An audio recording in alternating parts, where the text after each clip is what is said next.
what do you think should be the strategic priorities of UP Tacloban as a constituent university?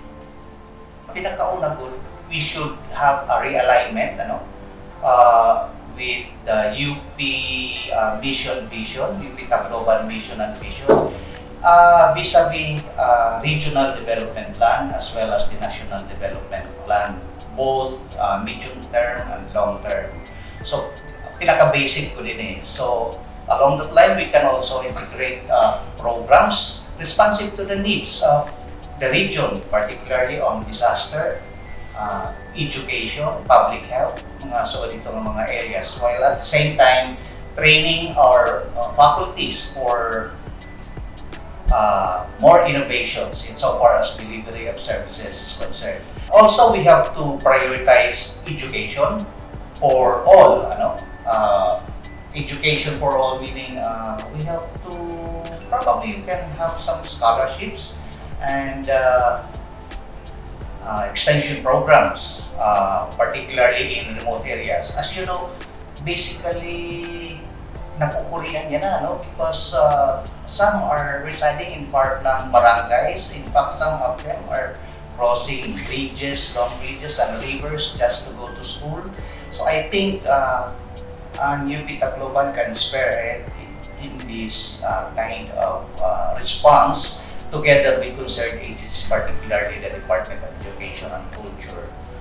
Then again, give attention to out-of-school youth, that they be tapped through the LGU, our youth organizations. I don't know what's going on, but I hear that it's supposed to be active. What about the leadership? How is it going in the LGUs? So tap them. To be elevated as a constituent university, UPTC should prioritize considering to offer additional and special academic courses, not limited to the regular courses being offered in colleges, but those that will address specific needs or gap in higher education in the area. Banking on its strengths and considering its weaknesses and deficiencies too. Just like in UPB, they have this particular special course on fisheries. Local students as well as international scholars were taking the course that UPB is excellently known for. We must find that special capabilities. The college may consider providing for capacity development courses and training of officials and employees of local government units.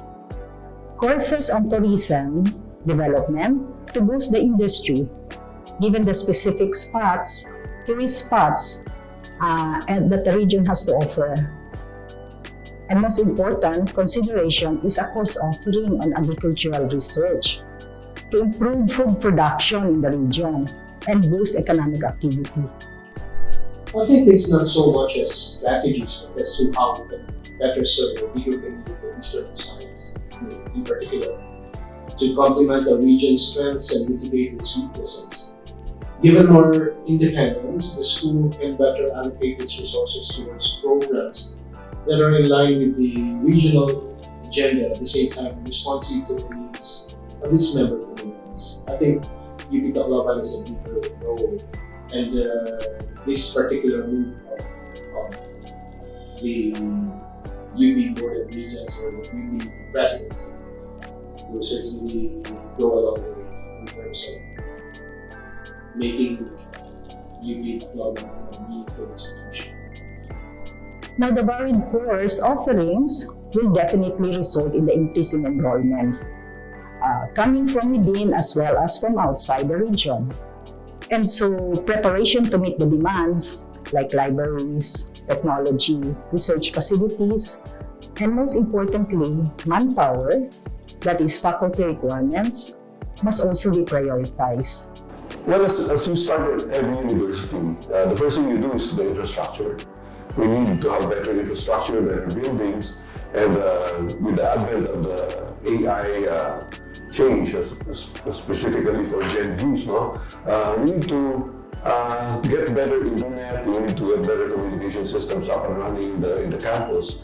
And with the autonomy that will be granted as a constituent university, we will be able to procure not only funds from Congress but also from other sources of funds to be able to put that into place. The strategy for UP Tacloban is really to be able to develop into a full-fledged university with all the facilities needed, especially for research, for laboratory, for other developmental projects that will help the region's economy. To enrich our culture and arts hub, enrich it, create spaces, creative spaces for artistic freedom for the young, and nurture them in a systematic way, not only as an extension, but really build it in the curriculum, build it in the research, that this be embedded, because the seeds have been planted, the seeds have borne fruits. So let us harvest the fruits and plant again. So in the next, how old is Katig and how old Balangao is 40 years old. Rungian has been a pioneer in artistic productions even before UP and Balangao came to be. But they are more into, Rungian is more into social development. But they do have cultural programs. The Rungian student organization, they were doing theater performances. Even UP and Balangao was organized.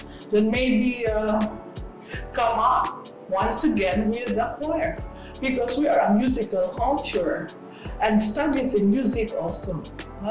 Let us revisit the curriculum in the arts, because the arts program in the region is poor. There is really no existing arts program other than special program for the arts. In the tertiary education, there is none. Probably make use of Republic Act 10066 and the new Republic amendments to the Heritage Law, because that has to do with the responsibilities of communities through the LGU to be active in the cultural mapping, in the conservation of culture and the arts heritage, particularly. I think number one na dapat maging project in UP is the development of national identity. By national identity, akong kasi namatan, when you say national identity, you mean the Tagalog identity. I think kinahanglan natin kilalon na diverse in Pilipinas. So, di nila dapat hito dito. Kinahanglan kita gihapon nga na sa Visayas. Pag-adman naton, itatong kalugarin yun. Like, bisan leto yan nga 18 billion, functionally illiterate. Ito I think, usay itong factor is ang diri mo pa yung pag-tudok ang kalugarin mo ng pinulungan.